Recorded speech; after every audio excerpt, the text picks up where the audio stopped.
I've been racing my entire high school career.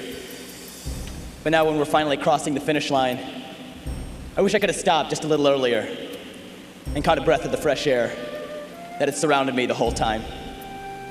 Teachers, staff, classmates, counselors, and friends, I'd like to welcome you to the 2003 St. X graduation ceremony. And most of all, to the fellow class of 2003, we are finally here. Yeah, I guess we finally are here.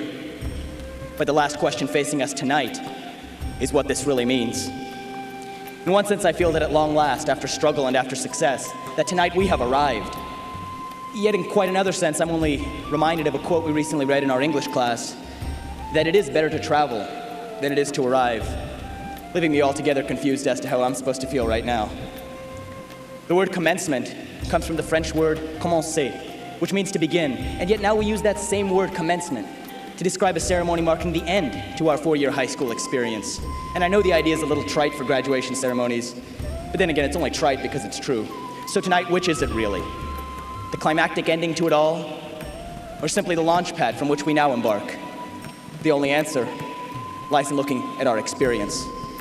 And as I look back at our high school experience, from the latest Sunday nights spent preparing for a week's worth of workload ahead, to the lunchroom conversations spent debating the editorials in that day's issue of the Blueprint, to the after-school hours spent sweating it out on the football field, or on the soccer field, or on the tennis courts, or simply standing by to cheer another one of those teams on, to the late-night hours spent by the members of TX in the theater, prepping just those last few lines for the big performance in front of the full house on the night to follow, to the 8 o'clock Saturday mornings of the mock trial team spent practicing cross-examination after cross-examination just to perfect it one more time, to the mission trips taken this past summer from anywhere from over the Rhine, Cincinnati, to the rural areas of Peru, just to make that little difference in the world in which we live. Yes, as I look back at that high school experience, I would undoubtedly forsake our arrival tonight for just another chance to travel that path once again.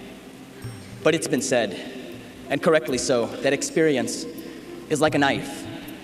Its effect only determined by whether we hold it by the blade or by the handle. And we would all do ourselves a grave injustice if we were only to look at these shining moments. For just as real as these experiences over the past 4 years have been our experiences of grieving and of mourning, as individuals and as a community, for the loss of Steve McDevitt's mother last year, and of Trevor Kramer's father this year, and of Mr. Muller's father this year, and of other loved ones along the way as well.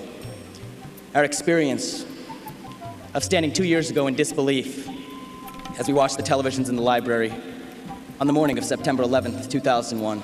We've had these experiences, and the knife of experience stabbed us at these moments as much as it did sharpen us at all the others. And yet, whether it was these brutal stabs or that precise sharpening that have both taken place over the past 2 years, those experiences have already played crucial roles in shaping the people we have been and have become in high school, in our senior year, tonight, and in the rest of our lives to come. When I was trying to think of the moments that struck me most over the past 4 years, I was reminded of an encounter I had earlier in this year when I was volunteering at the Bethesda Hospital, when a man approached me in the hallway from behind, clutched me on the shoulder, and I turned around to face him, and he extended his hand out to me, and he said, "Class of 1985. A little shocked and at a loss for words at the time, I merely extended my hand out to him as well, paused for a second, and I said, "Class of 2003. That was it, and the two of us went our separate ways. But as I turned around and walked away that day, and as I now turn around and look back at the time that's passed since then, I realized that when that man said class of 1985, he meant a lot more than just the date on which he graduated. For him, the words class of 1985 included all of the experiences he had had with friends, with classmates, with his teachers, and with himself over the 4 years that he had spent at St. X. Something more than a symbol that was stitched on his class jacket. Something more than a phrase printed at the top of his program at graduation. Tonight, 18 years later, the situation is still about the same. Tonight, as we graduate, our potentially mindless response, class of 2003, takes on a whole new meaning, one that comes to collectively include the 4 years preceding it, more than just this graduation we've all been working toward. So 18 years from now, when we look someone in the eye and say that we were class of 2003 at St. X, what will that mean? What will we remember when we say that we were class of 2003? We might remember that we were yet another class to have the greatest number of national merit finalists in the state of Ohio. We might remember that our cross-country team won its second state championship when we were sophomores. We might remember our state run in football last year, the trip that many of us made to Canton, Ohio, and the bittersweet moment of ending up as runners-up. We might remember that we were the senior class when our swim team won its 25th state championship. Or we might remember that the best recognition our school could give for that 25th state title was an optional fifth period lunchtime ceremony. We might remember any and all of those things 18 years from now. But when we say class of 2003, I doubt it'll be any of those things that'll first come to mind, and I think that for each of us, it'll be something different. But I also think that even as early as tonight, we can all pretty accurately predict what that'll be, no matter how far ahead we look. I know that one of the things I'll remember forever will be one of my first experiences as a non-Catholic Hindu at St. X, where at the Mass of the Holy Spirit our freshman year, I hopelessly and desperately looked around at all the fellow students to see what they were doing, sitting up and standing down at all the wrong times. You know, I was half pretending to sing along to the songs I really didn't know, and I'll remember how that all changed as the years passed.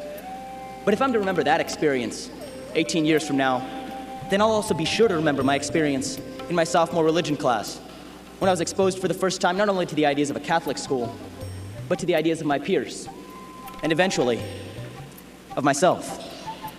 And I'll definitely remember emerging from St. X with a personal faith that was neither Catholic nor strictly Hindu, but was finally something that I could call my own.